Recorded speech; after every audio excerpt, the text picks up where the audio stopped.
नमस्कार viewers, I hope you guys are doing good. Viewers, I have to say कि 2025 बहुत अच्छा जा रहा है हमारे चैनल के लिए because back to back we are able to review our favourite cars.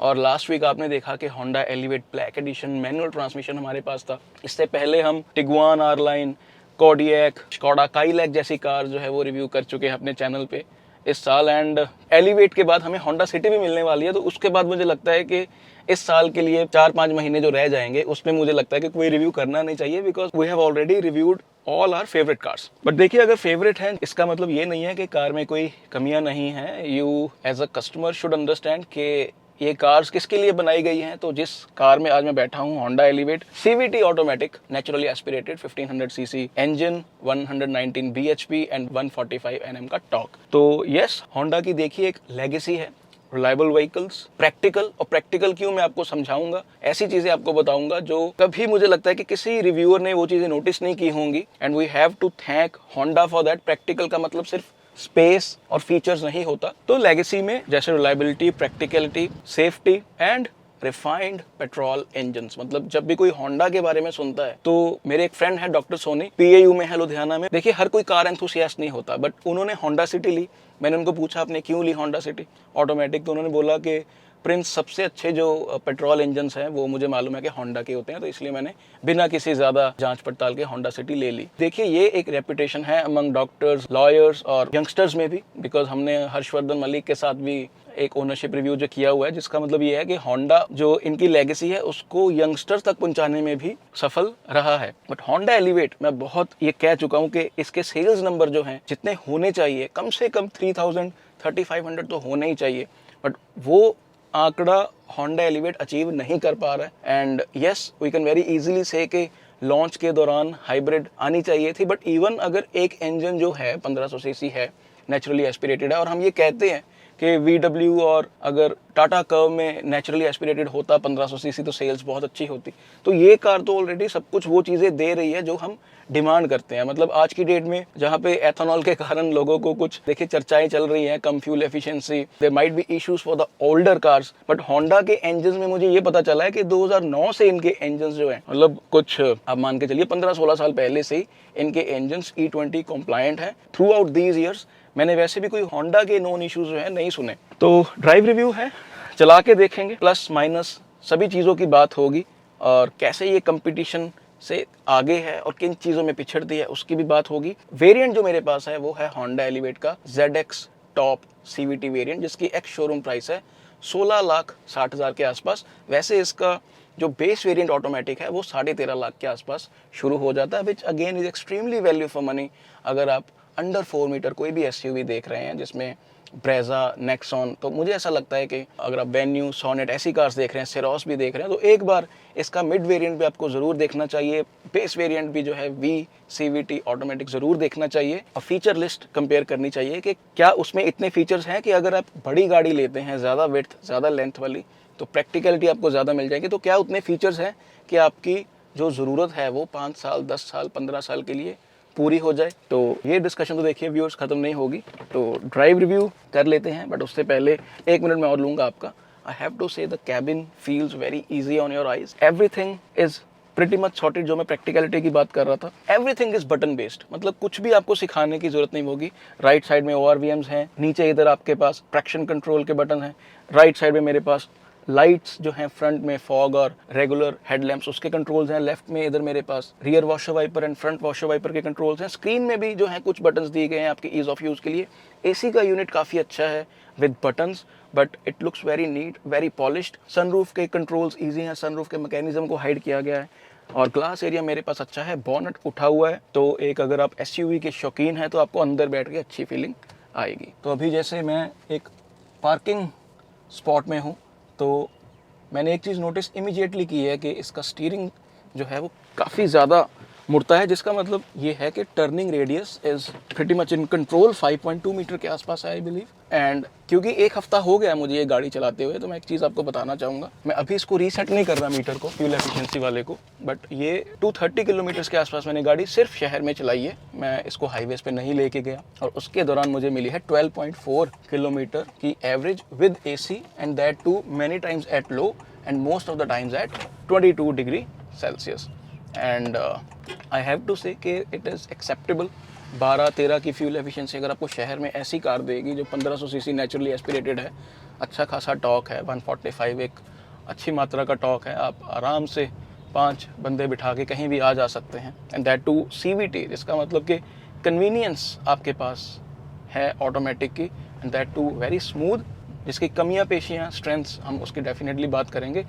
Highways पे मैं ये मान के चल रहा हूँ कि अगर शहर में 12.5 की है तो हाईवेज पे if you will drive from 70 to 90 वाला बैंड आप रखेंगे और क्रूज़ कंट्रोल का अच्छे से इस्तेमाल करेंगे तो बहुत ईजिली आप 16 से 19 के बीच में इसमें से फ्यूल एफिशिएंसी एक्सट्रैक्ट कर सकते हैं। और इनिशियल फील की अगर मैं बात करूं, जब आप एकदम से अगर सपोज़ कीजिए आप टेस्ट ड्राइव भी लेंगे होंडा एलिवेट ऑटोमेटिक की, तो अप मार्केट कैबिन की फील आएगी। उसका रीज़न है कि जो मटेरियल्स यूज़ किए गए हैं, ये जो सॉफ्ट लेदर मैं देख पा रहा हूँ टैन कलर का ऑन द राइट साइड, इधर भी है, डोर पैड्स पे भी है, इधर भी है, और ये जो टेक्सचर यूज़ किया गया है इंटीरियर में ऊपर ये सुंदर लगता है। It's very easy on eyes. But मैं 10% ज़्यादा नंबर दूंगा जो मेरे पास ब्लैक एडिशन थी। I don't know how Honda has done it. बहुत टेस्टफुली होंडा ने वो ब्लैक एडिशन के इंटीरियर्स को किया है। एंड मैं सीधा देखिए आपको इसमें मैं कोई वर्ड्स मिन्स नहीं करना चाहूँगा। अगर आप यंग हैं तो आपको आंखें बंद करके होंडा एलिवेट का जो ब्लैक एडिशन है वो थोड़ा एक्सपेंसिव है, but it is totally worth it, बाहर से भी और अंदर से भी। ये जो इंटीरियर एंड एक्सटीरियर है ये सॉबर है। इट्स फॉर आई विल से सॉबर ड्राइवर्स, जिनको सॉबर चीज़ें पसंद आती हैं। सिंप्लिसिटी जो है वो ऊज करती है, and the interior layout and design it grows on you. पहले दिन जब मुझे मिली तो ब्लैक के कंपैरिजन में मुझे थोड़ी सी डल लगी, बट अभी क्या है कि हफ्ता हो गया है चलाते हुए तो मुझे ये सुंदर लग रही है। इट इज़ समथिंग कि हाँ, ये मेरे जैसे सिंपल बंदे के लिए बनाई गई है, क्योंकि मैं 35+ हूँ। एंड ग्लास एरिया, ये देखिए जो ग्लोबल ब्रांड्स होते हैं ये डिज़ाइन को ऐसे बनाते हैं कि डिज़ाइन पे कॉम्प्रोमाइज़ भी ना हो और ग्लास एरिया जो है उसको भी प्रॉपर प्रायोरिटी दी जाए, because glass area matters the most, जो ड्राइवर है उसके लिए भी और जो पीछे पैसेंजर्स बैठते हैं उसके लिए भी। तो अभी तक जो फीडबैक मुझे मिली है मेरे फैमिली मेम्बर से वो इसके काफ़ी अच्छी मिली है, बिकॉज पीछे तक जो है विंडो आप देखेंगे काफ़ी अच्छा इसका ग्लास एरिया बनाया गया है। ऐसा नहीं है कि जो क्वार्टर ग्लास है उसको ब्लैकन कर दिया गया हो, जैसे मैंने देखा है टाइगन में वो चीज़ की गई है। इसमें वैसा नहीं है, प्रॉपर ग्लास है।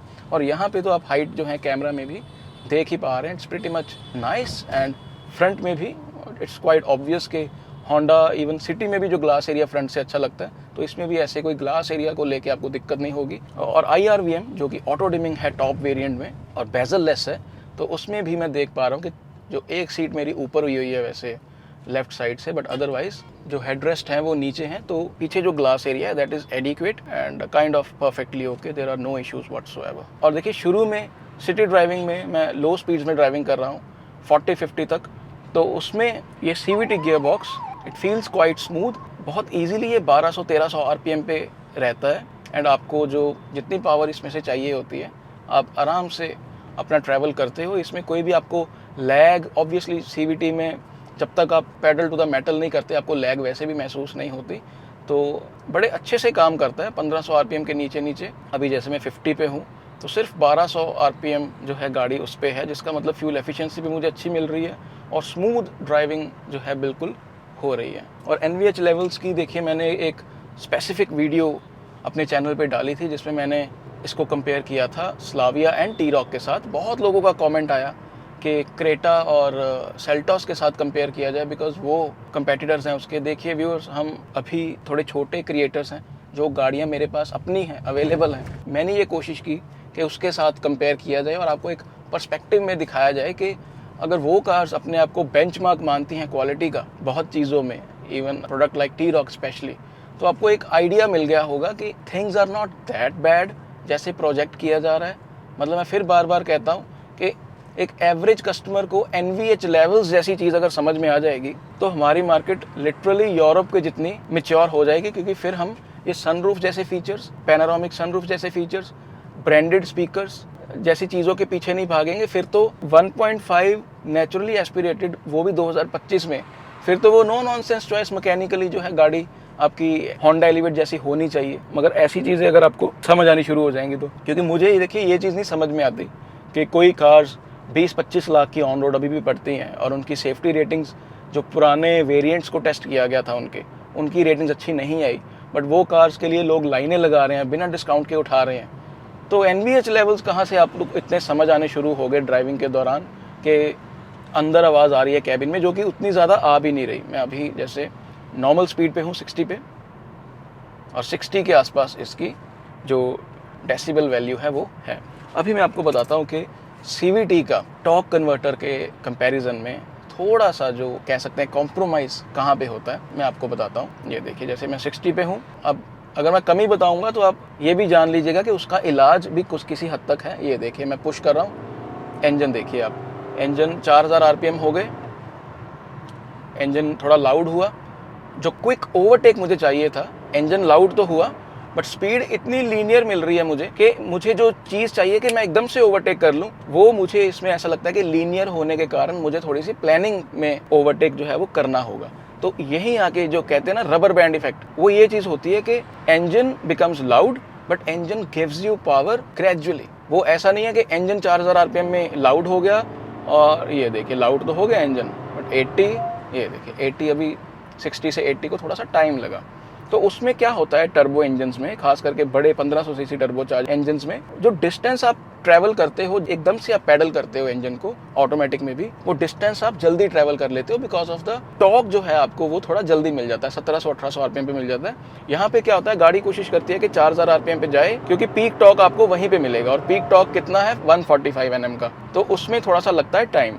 और जो वो मिसमैच है इंजन नोट एंड स्पीड को रीच करने में, मिसमैच जो है, that is rubber band effect, और इसको आप ये भी कह सकते हैं कि सिंक्रोनाइज होने में थोड़ा सा टाइम लग रहा है। इसका इलाज क्या है, ये मेरे पास वेरिएंट कौन सा है, टॉप वेरिएंट ZX, और इसमें हमें मिले हुए हैं पैडल शिफ्टर्स। तो पैडल शिफ्टर्स में क्या होगा, बेसिकली आप थोड़े से और ज़्यादा RPM की एडवांटेज ले सकते हैं, बिकॉज जब आप डी मोड में ही एक्सेलरेट करते हैं तो मैंने देखा है कि 4000-4500 RPM तक गाड़ी जाती है। बट अगर मैं थोड़ा सा, मुझे जब रास्ता क्लियर होगा फॉर द ओवरटेक, तो मैं पैडल शिफ्टर के साथ, इसमें 7 जैसे स्पीड्स हैं।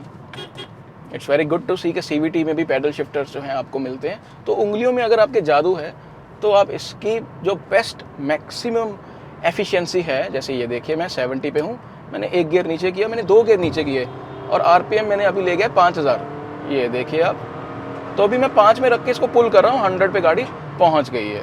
ये देखिए, दिस इज़ रियली गुड, और अभी गाड़ी अपने आप डी मोड में चली गई है। तो दिस इज़ रियली गुड। आप क्या करेंगे, ज़्यादा स्पीड पे अगर हैं, 70-80 पे हैं, 2 गियर नीचे कीजिए और आराम से ओवरटेक कीजिए। अगर 3-4 ट्रक्स को आपने ओवरटेक करना है, अकेले डी मोड में रख के उस पर निर्भर मत रहिए। अगर आपको रास्ता क्लियर दिख रहा है फिर तो ठीक है कि सीधी लाइन से क्लियर कर लेंगे, बट अगर सिंगल रोड है तो डेफिनेटली आपको इस्तेमाल जो पैडल शिफ्टर्स हैं उसका करना चाहिए। मैं फिर से एक बार आपको करके दिखाता हूँ, बिकॉज इंजन नोट जो है वो मुझे अच्छा लगता है जब हाई RPMs होते हैं। हमें उस चीज़ की आदत नहीं है, क्योंकि मैं जो 2 टर्बो कार्स चलाता हूँ उसमें इतने हाई RPMs तक जाने की ज़रूरत होती नहीं है। एक्चुअल में स्पीड जो है आप जल्दी अचीव कर लेते हो, बट डेफिनेटली जो रेव हैप्पी इंजन की आवाज़ है वो काफ़ी अच्छी लगती है। एंड जो लोग इंजन की आवाज़ कह रहे हैं कि कैबिन के अंदर आती है और आपको वो ठीक नहीं लगती, भाई I have one question for you, कि अभी तक आपने EV क्यों नहीं ली फिर। ये देखिए, अभी मैं डी में रख के कर रहा हूँ overtake, not a big issue. और अभी मैं, रोड वैसे सामने खाली है मेरे, मैं फिर भी इसको 2 गियर नीचे करता हूँ। D3 में है अभी, तो RPM 4500 के आसपास, और लीनियर वे में as compared to D mode जो स्पीड है वो बेटर वे में पिकअप होती है। और जैसे ही मैं थ्रॉटल नीचे लेके आता हूँ तो अपने आप गाड़ी देख लेती है कि अभी मैनुअल मोड की ज़रूरत नहीं है, और वो डी मोड में चली जाती है। And yes, we do have sports mode as well, तो उसको भी देख लेते हैं। स्पोर्ट्स मोड में मैंने इसको डाला एंड तुरंत गाड़ी ने RPM दे दिया मुझे 3000 के आसपास।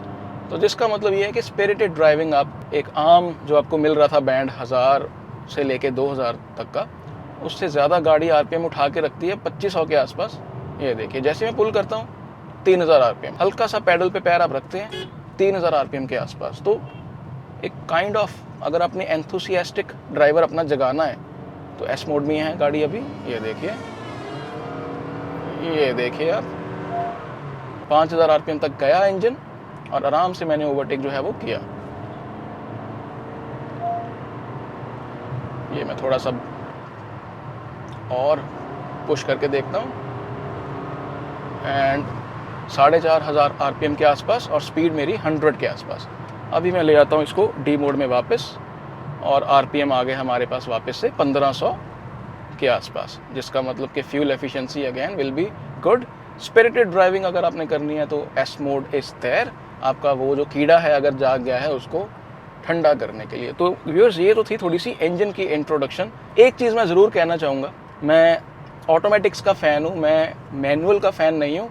एंड इट इज़ नॉट कि मैनुअल में मज़ा नहीं आता, हमें भी मैनुअल में मज़ा आता है। मेरे पास भी 1.2 MPI पोलो है, मैं समझता हूँ कि मैनुअल में क्या मज़ा है, जो अभी हमने ये गियर कम करके मज़ा लेने की कोशिश की हाई RPMs पे। But viewers I have to say कि अगर मैं इन दोनों एलिवेट के मैनुअल और ऑटोमेटिक में से मुझे ये बताना हो कि बेहतर कौन सा है 1.5 iVTEC के लिए, तो बेहतर मैनुअल है।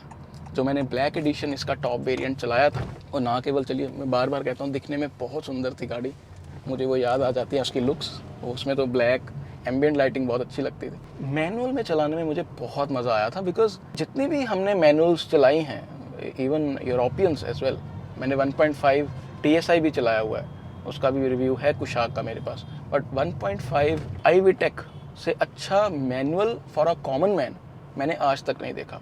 फॉर अ कॉमन मैन क्यों? बहुत प्रिडिक्टेबल इंजन है, जितनी इंजन RPM ऊपर करता है उतनी स्पीड होती है। ऐसा नहीं है कि RPM आपके 1800 2000 है और एकदम से आपको झटका लगा और एकदम से तेज़ हो गई गाड़ी, नथिंग लाइक दैट।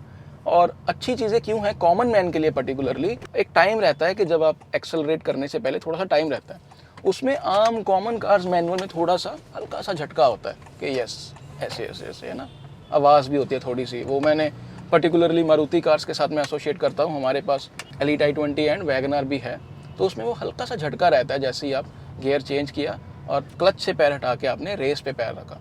बट उसमें स्मूथ, बिल्कुल स्मूथ। और सबसे बेस्ट चीज़, हंसी आएगी आपको सुन के कि भाई तू कैसा ड्राइवर है, 2 लाख किलोमीटर गाड़ी का कैसा एक्सपीरियंस है तेरा।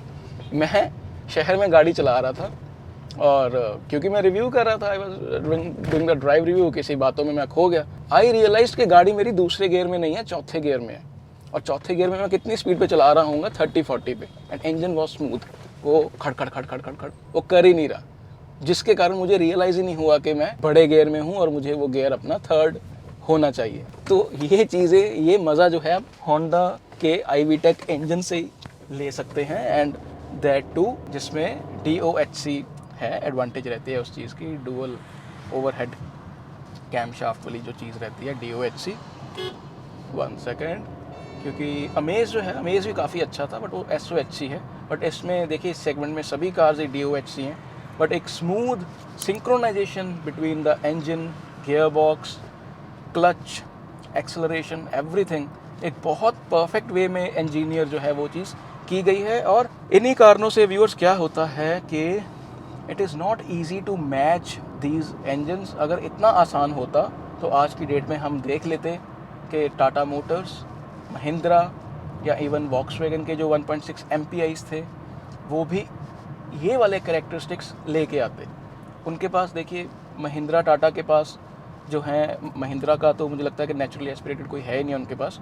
टाटा 1.2 तक ही होल्ड है, बट उसमें भी वो बेंचमार्क नहीं है इंजन्स में। कोरियंस के engine definitely they have improved over the years, but अभी तक बेंचमार्क फिर भी iVTEC की है। और 0 to 100 में भी जो हमारे पास आंकड़े हैं उसमें ये सबसे अच्छा है इंजन।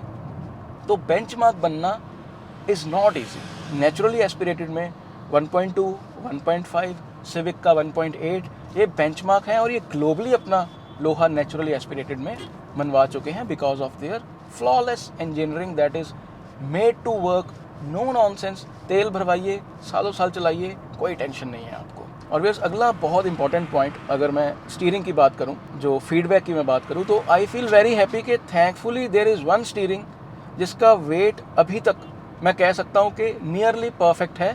अगर आप लो स्पीड्स पे चला रहे हो और अगर आप हाई स्पीड्स पे भी चला रहे हो, बहुत लाइट कर दिए गए हैं स्टीयरिंग्स ओवर द ईयर्स, बट इसका क्या है कि जितना लाइट होना चाहिए उतना ही है।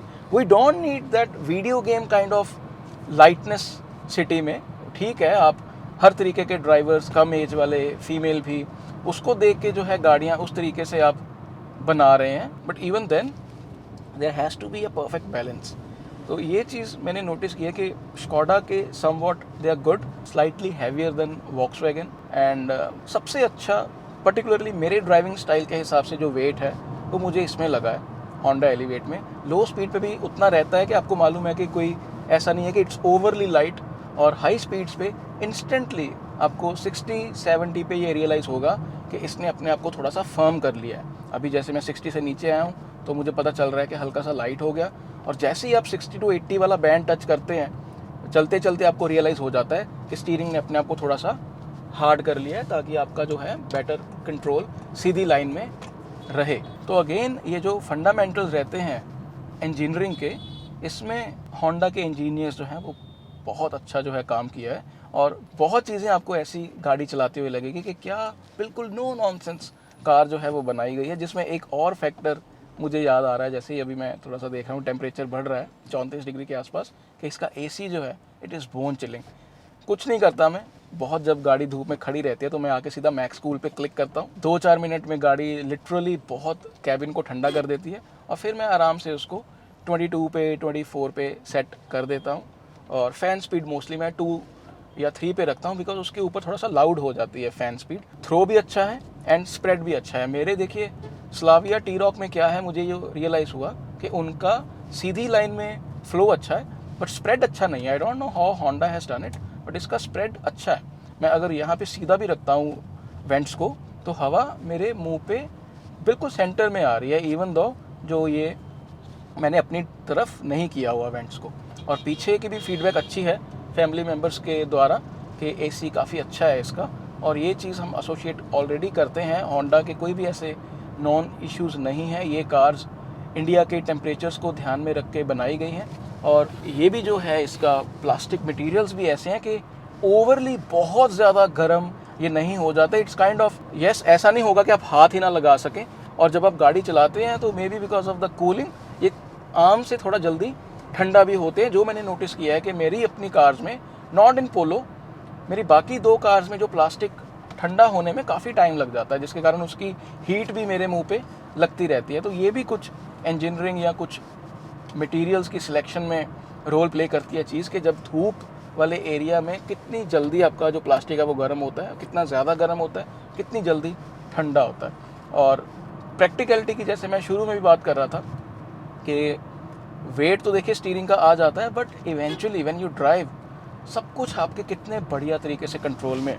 ये देखिए, मुझे वैसे ये गियर नॉब ज़्यादा सुंदर नहीं लगी, ये थोड़ी सी चीप है, वो उनका मैनुअल में ज़्यादा सुंदर लगता है गियर नॉब। और इवन ये जो मैं कह सकता हूँ कि यहाँ पे जो मटेरियल्स हैं प्लास्टिक के, उसमें हल्के फुल्के स्क्रैचेस भी आने शुरू हो गए हैं गियर बॉक्स के, बट लेदर अच्छा है। सीट की कंफर्ट काफ़ी अच्छी है, मैं सीट्स की बात वैसे बाद में करता हूँ। तो जो मैं कह रहा था कि everything is in my reach. ये मेरे पास एसी के कंट्रोल्स है, मेरा हाथ यहाँ पे पहुँच रहा है। ORVM के controls, I don't need to bend like this और मूव फॉरवर्ड लाइक दिस, कोई मसला नहीं है। जो स्पीडोमीटर हैं उसके जो लेटर्स हैं या एवरीथिंग जो इन्फॉर्मेशन है, very easy on my eyes, कोई क्लटर नहीं है। जो लेफ़्ट वाला एरिया है जो कि डिजिटल स्क्रीन है, उसको आप अपने तरीके से कस्टमाइज़ कर सकते हैं। ब्राइटनेस भी अगर आपने कम ज़्यादा करनी है तो उसके लिए भी डेडिकेटेड स्विच बड़ा टेस्टफुली दिया गया है। तो ये तो आई हैव टू से कि कहाँ ब्रांड्स जो हैं वो ORVM की सेटिंग्स भी स्क्रीन में दे रहे हैं, और कहाँ एक ऐसा होंडा जैसा ब्रांड है जिसको लगता है कि अगर आपको ब्राइटनेस इसकी कम ज़्यादा करनी है मौसम के अकॉर्डिंग तो आप बटन से ही कर सकते हैं। मतलब ये देखिए इंजीनियर्स की कितनी प्रैक्टिकल सोच है। तो ये मैं तो बिल्कुल थैंक्स करना चाहूँगा होंडा को कि हर तरीके के कस्टमर का ध्यान जो है होंडा ने रखा है। Steering 3 spoke, it looks nice, feels very मीटी, अच्छी थिकनेस है इसकी, आपको पकड़ के काफ़ी अच्छा एहसास आता है, काफ़ी कॉन्फिडेंट आप महसूस करते हैं। और थोड़ा सा पुल करते हैं गाड़ी को, 1 सेकेंड, ये देखिए आप, डेफिनेटली अच्छा लगता है इंजन नोट। और ज़्यादा देर के लिए रखते हैं तो ऐसा ज़रूर लगता है कि शायद आप स्ट्रेस डाल रहे हैं इंजन पे, पर जब आप स्पीड देखते हैं, स्पीड कीप्स ऑन ग्रोइंग। तो इवन 4000 बैंड के ऊपर भी जब आपके RPMs बढ़ रहे हैं तो आपको ऐसा महसूस नहीं होगा कि कोई डेड एंड आ गया है इसका, क्योंकि रेड लाइनिंग मैंने अभी तक नहीं की। RPMs अगर ऊपर जा भी रहे हैं तो स्पीड कीप्स ऑन इंक्रीजिंग, जिसके कारण आपको ये एहसास होता है कि येस, अगर इंजन के RPM बढ़ रहे हैं तो स्पीड भी बढ़िया तरीके से बढ़ रही है। In no time, not as fast as turbo engine obviously, specially 1.5, but in no time 60 से 110 तक का बैंड जो है पर्टिकुलरली मैंने ये नोटिस किया है कि आपका एक प्रिडिक्टेबल वे में टच आप कर लेते हो। सबसे इंपॉर्टेंट चीज़ व्यूअर्स, सस्पेंशन की मैं बात करना चाहूँगा। मतलब मैं सबसे कंफर्टेबल कार्स जो है ना बनाई गई हैं इंडिया के लिए, वो मैं मानता हूँ कि टाटा उस चीज़ का बहुत ध्यान रखती है। But Honda has manage to strike a perfect balance कि आपकी कार हाईवे पे भी वॉबल ना करे despite having this kind of height जो आप स्क्रीन पे देख पा रहे हो mm में। इसकी ग्राउंड क्लियरेंस भी देखिए 220 mm है, जिसका मतलब आपके पास सस्पेंशन का ट्रैवल ज़्यादा है और एक काइंड ऑफ SUV जो प्रॉपर SUVs होती हैं उसके जितनी ही आपकी ग्राउंड क्लियरेंस है। But even then 3 digit speeds पे गाड़ी वॉबल आपकी स्ट्रेट लाइन में हल्के फुल्के कॉर्नर्स पे जब आप हाईवेज पे भी थोड़ा सा टर्न लेते हैं वॉबल नहीं करती। और इस पे बहुत कमाल की सस्पेंशन जो है होंडा ने बनाने की कोशिश की है। बिकॉज शहर में जब मैं ये गाड़ी चलाता हूँ जहाँ पे मेरी अपनी कार्स कुछ जगह पे थर्ड करती हैं क्योंकि सस्पेंशन उनकी हार्डर वे में ट्यून की गई है, ये बहुत आराम से वहाँ से निकल जाती है। यस, इसका मतलब ये नहीं है कि आपको फील ही नहीं होता, आप डेफिनेटली आपको बुरी सड़कों पे फील होगा कि you are going through bad roads, but कोई थर्ड वाली साउंड और सस्पेंशन ट्रैवल क्योंकि ज़्यादा है बहुत अच्छे से मैनेज करती है। मैं इसको बोल सकता हूँ कि ये अगर टाटा कर्व को मैं अभी तक बेंचमार्क मानता था कंफर्ट में, तो ये उससे 2 पॉइंट ऊपर इन्होंने उसको थोड़ा सा हार्डर वे में सस्पेंशन को ट्यून किया है ताकि हाईवे पे आपको ये वॉबल ना करे। हाईवे पे जब आप हाई स्पीड ब्रेक्स इसकी यूज़ करते हैं तो गाड़ी नोज डाइव ना करे, but at the same time ground clearance को और लंबी सस्पेंशन ट्रैवल को बड़े बाखूबी तरीके से होंडा के द्वारा यूज़ किया गया है ताकि आपको कंफर्ट सही तरीके में मिले। और ये चीज़ डेफिनेटली आपको जब आप टेस्ट ड्राइव करेंगे ये दोनों चीज़ें करके देखिएगा, आपको शहर में सस्पेंशन इसकी बुरी सड़कों पे अच्छी महसूस होगी, आपको अंदर ज़्यादा फील नहीं होगा, कंफर्ट ही होगी अंदर पीछे जो पैसेंजर्स हैं या साइड वाले पैसेंजर। और इवन जब आप हाईवेज़ पे होंगे तो आपको ऐसा नहीं लगेगा कि ये गाड़ी की सस्पेंशन ओवरली सॉफ्ट है और आप झूल रहे हैं गाड़ी में, या आपको हाई स्पीड पे 110 120 पे ऐसा लग रहा है कि गाड़ी थोड़ी सी फ्लोट कर रही है। आपको बिल्कुल वैसा नहीं होगा, ये बिल्कुल आपको ऑलमोस्ट यूरोपियन गाड़ियों जैसी स्टेबिलिटी प्रोवाइड करेगी despite having 220 mm ground clearance. तो ये तो इट्स लाइक सोने पे सुहागा, आप कहीं भी इस कार को लेके जा सकते हैं। ज़्यादा बुरी सड़कों पे भी ज़्यादा परवाह ना किए हुए, पानी की, गड्ढों की, इवन छोटी मोटी जो नदी रहती है वो भी पार जब हम देखते हैं पहाड़ों में लोग करते हैं, वो भी आप इससे बड़े कॉन्फिडेंट वे में कर सकते हैं। और जैसे आप हाईवेज पे पहुंचेंगे यूरोपियंस कार वाला मज़ा भी ऑलमोस्ट आपको इसमें मिल जाएगा। तो hats off to Honda's engineers in that. And क्योंकि अभी मैं नेशनल हाईवे पे हूँ, मैं ब्रेकिंग का टेस्ट तो नहीं करूँगा, बट अगर आपने मेरी ब्लैक एडिशन मैनुअल ट्रांसमिशन का रिव्यू देखा है, मैं एक चीज़ बोलूँगा कि देखिए 1.5 इंजन इटसेल्फ ऐसी चीज़ है कि जिसको आप आंखें बंद करके ऐसा डिसीजन आप ले सकते हैं कि यार मैं होंडा एलिवेट लेने जा रहा हूँ, पेट्रोल गाड़ी लेनी है, टर्बो कार मैंने लेनी नहीं है बिकॉज ऑफ सम मैं कह सकता हूँ मेंटेनेंस इश्यूज़ या वट एवर, नेचुरली एस्पिरेटेड लेनी है, मैं सीधा जाके होंडा एलिवेट लेके आ रहा हूँ। देखिए अगर आप ऐसा कर रहे हैं, नो वरीज, बहुत सही डिसीजन आप ले रहे हैं, कोई मसला नहीं है। हालांकि गाड़ियाँ चला के आपको लेनी चाहिए, बट जब से मैंने इस कार की हाई स्पीड ब्रेकिंग टेस्ट की है ना, I feel like engine plus braking ये दो चीज़ें इकलौती इनफ है मेरे लिए। एंड 6 एयरबैग्स एज स्टैंडर्ड, तो यस डेफिनेटली ये देखिए एडास जो है अभी एंगेज हुआ था बिकॉज मेरे सामने कोई आ गया था और हल्की सी कार ने ब्रेक भी मारी। तो ये दो चीज़ें ही मेरे लिए इनफ है to go for Honda Elevate. और मैं अभी जो मेरे पापा हैं वो हो सकता है पोलो से अपग्रेड करें, उनका थोड़ा सा मन भर गया है, अब 3-4 साल के बाद वो अपनी जो है गाड़ी वो चेंज करने की सोच रहे हैं। तो मैंने उनको ब्रेजा ऑटोमेटिक एंड इसका बेस ऑटोमेटिक जो है उनकी रिक्वायरमेंट्स के हिसाब से उनको रेकमेंड जो है वो किया है। हर बंदे का एक बजट होता है, मेंटेनेंस का सब कुछ देखना होता है। तो ये 2 कार्स मैंने पापा को सजेस्ट की हैं।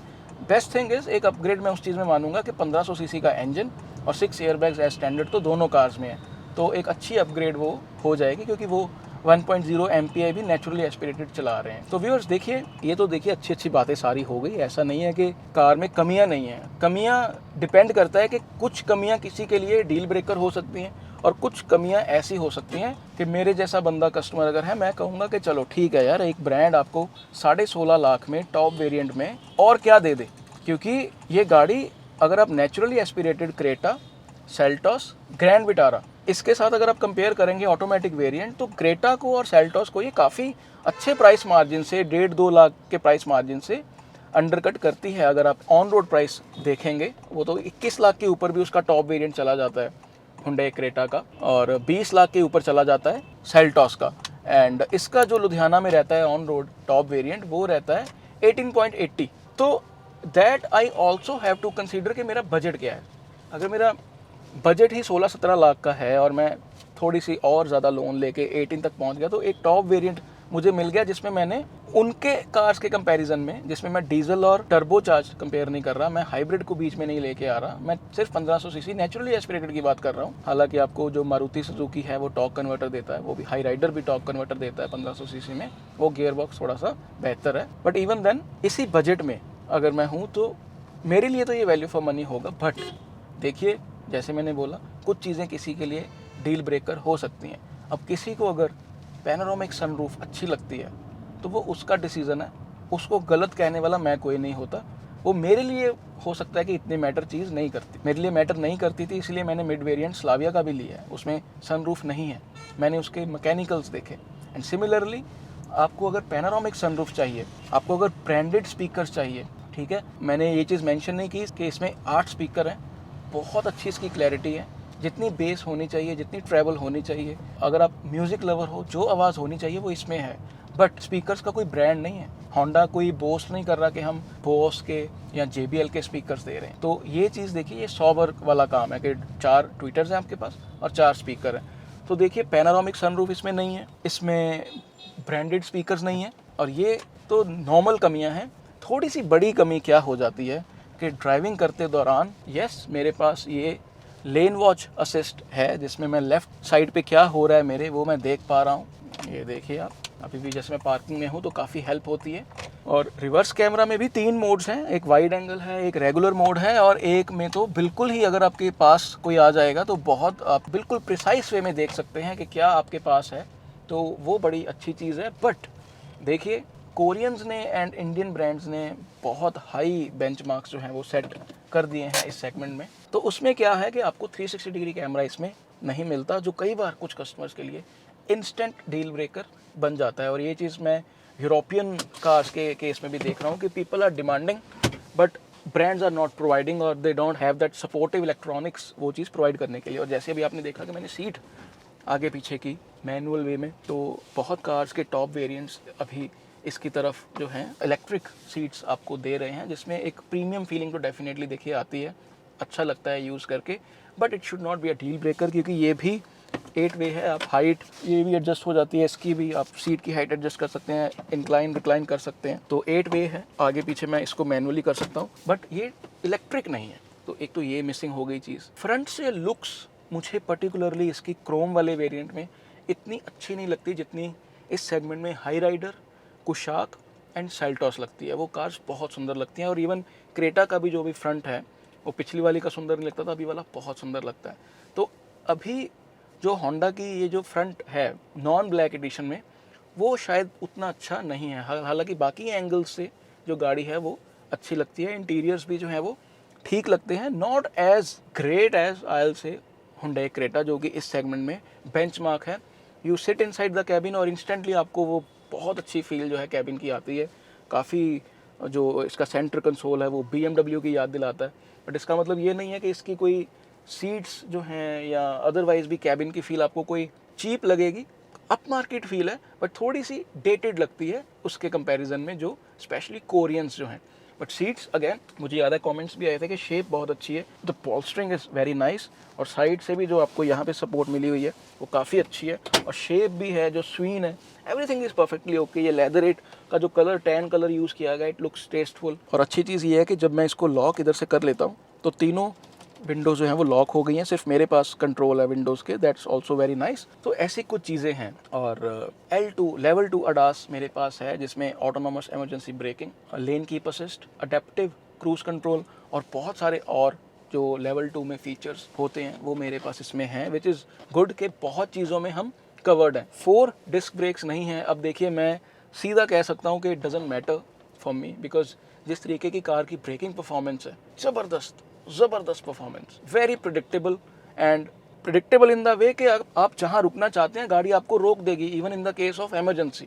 But on paper 4 disc brakes इसमें नहीं है। और बाकी देखिए जो आजकल चल रहा है, कुछ लोगों को कनेक्टेड लैंप्स जो हैं रियर में, फ्रंट में, वो चीज़ें अच्छी लगती हैं। तो एक जो जैज़ फैक्टर को लेके सेल्समैन आपको इसमें इम्प्रेस नहीं कर पाएगा। सेल्समैन को इसके मैकेनिकल्स, इसकी प्रैक्टिकलिटी, इसकी ईज़ ऑफ यूज़, इसकी लॉन्ग टर्म में reliability considering the ethanol thing, ऐसी चीज़ें लेके ही आपको कन्विंस करना होगा। और अच्छी चीज़ ये है कि 10 साल की वारंटी हमें इस कार में extended with 1.20 lakh kilometres up to मिलती है। थैंकफुली जो फंडामेंटल्स हैं जैसे steering adjustment is 2 way, 5 headrests are there. और अच्छी चीज़ देखिए मुझे एक और याद आई है, जो फुटवेल है एरिया सारा अपना दोनों तरफ, उसमें आपको लाइट दी गई है। जो डेड पैडल है उसकी हाइट भी अच्छी है। तो fundamentally this car is pretty much okay. एक और कमी मुझे दिख रही है कि ये जो USB पुराने वाले दिए गए हैं ये C टाइप नहीं है। तो ये भी अपग्रेड जो है अगर आएगी कार की तो इसमें हो सकता है होंडा इस चीज़ को ठीक कर दे। और सनवाइजर्स में बड़ा अच्छे तरीके से दोनों तरफ ये अपने मिरर्स दिए गए हैं विद लाइट और काफ़ी मोटे हैं। तो सॉबर है बिल्कुल गाड़ी। It is like for mature people. और अगर आप यंग हो एंड मैच्योर हो हर्षवर्धन मलिक जैसे, तो you will thank your self daily कि मैंने ये कार ली है। सेफ्टी की बात मैं ज़रूर करना चाहूँगा। इंडिया से बन के जो गाड़ी गई है वो जापान में JN कैप में 5 स्टार्स लेके आई है। होंडा की सेफ्टी को लेके मुझे कोई संदेह नहीं है बिल्कुल भी, बिकॉज इनका पास्ट में ट्रैक रिकॉर्ड अच्छा रहा है स्पेशली इन दिस सेगमेंट। तो मुझे कोई संदेह नहीं है। And specially with the build it feels very nice. I have to say कि आप उसकी कंप्लेंट कर सकते हो कि इंजन का नोट अंदर आ रहा था, बट अगर आप मुझे कहें कि ग्लास इसका पतला है, नहीं, इसका ग्लास थिक है, इसके डोर्स हैवी हैं, इसके प्लेटफॉर्म जो है उस पर भी होंडा ने क्लियरली बताया हुआ है कि we have made no compromises whatsoever. JN cap में 5 स्टार्स, वो भी इंडियन मेड कार में। तो I am pretty much sure कि अगर BN कैप या ग्लोबल एन कैप में गाड़ी भेजी जाती है तो ये अच्छी रेटिंग्स लेके आएगी, उसमें मुझे कोई संदेह नहीं है। वैसे भी जो रियल टाइम मिसहैप्स हमने देखे हैं उसमें मुझे कभी भी होंडा की कार्स का ये नहीं लगा कि कैबिन तक जो है वो इम्पैक्ट आ गया है। बाकी बेस वेरिएंट से ही इसमें 6 एयरबैग्स हैं। 6 एयरबैग्स एज स्टैंडर्ड है अभी होंडा की लाइन में, तो we are pretty much covered. बाकी आपको traction control, EBD, ESC, hill start assist जैसे फीचर्स जो हैं मिल जाते हैं। एक फीचर और मिसिंग है, I am sorry, I have to talk about it. देखिए सेंट्रल कंसोल हुंडई क्रेटा का क्यों अच्छा लगता है, बिकॉज उसमें जो हैंड ब्रेक है उसको निकाल लिया गया है। इसकी हैंड ब्रेक में थोड़ी सी प्ले भी है, मैनुअल में भी थी और इसमें भी है। हैंड ब्रेक को निकाल के उन्होंने क्या दे दिया है, electronic parking brake and auto hold. Auto hold is definitely a very helpful feature. उसको आई हैव टू से कि पहले मैं यूज़ नहीं करता था, बट ऑटो होल्ड लगा के ट्रैफिक में बम्पर टू बम्पर काफ़ी हेल्प रहती है। तो देखिए ये चीज़ भी है। एक चीज़ मुझे और याद आई कि जब आप ब्रेक से पैर हटाते हैं तो इसकी क्रीप है 7 की स्पीड तक, 7-8 की स्पीड तक, और बहुत स्लो इसकी क्रीप है। तो आपको वो नहीं होगा कि आपको डर लगेगा कि गाड़ी एकदम से उठेगी और आपको ब्रेक पे पैर रखना होगा, जो कि मुझे डर रहता है 1.0 TSI में। ये चीज़ भी है। देखिए इसमें कुछ ऐसी चीज़ें मिसिंग है। तो जैज़ फैक्टर बेसिकली मिसिंग है, बट अगेन प्रैक्टिकलिटी में मेरा फ़ोन चार्ज हो रहा है इधर वायरलेस वे में। मेरे पास जो स्क्रीन है वो वायरलेस कनेक्टेड ऑलरेडी मेरी जो एप्पल कार प्ले है उसके साथ हो रखी है, तो वायरलेस कनेक्टिविटी आपको इसमें मिली हुई है। बट ये जो आर्म रेस्ट है ये आप अगर पीछे बैठे हैं तो आपकी बाजू आएगी, अगर आप काफ़ी आगे बैठे हैं तो आपकी बाजू इसमें नहीं आएगी। तो अगेन ये आगे को ड्रैग नहीं होता। तो कुछ चीज़ें उसमें देखिए मिसिंग है। ये लिटिल डिसअपॉइंटेड कि ये जो सीट बेल्ट भी है ये भी एडजस्टेबल नहीं है। तो कुछ चीज़ें हैं जिसको हो सकता है कि टाइम के बाद आपको लगे कि शायद एक जब फेसलिफ्ट आएगा तो ये चीज़ें आपको मिल जाएंगी। बट अभी के लिए पैसों के हिसाब से ये गाड़ी बहुत अच्छी है।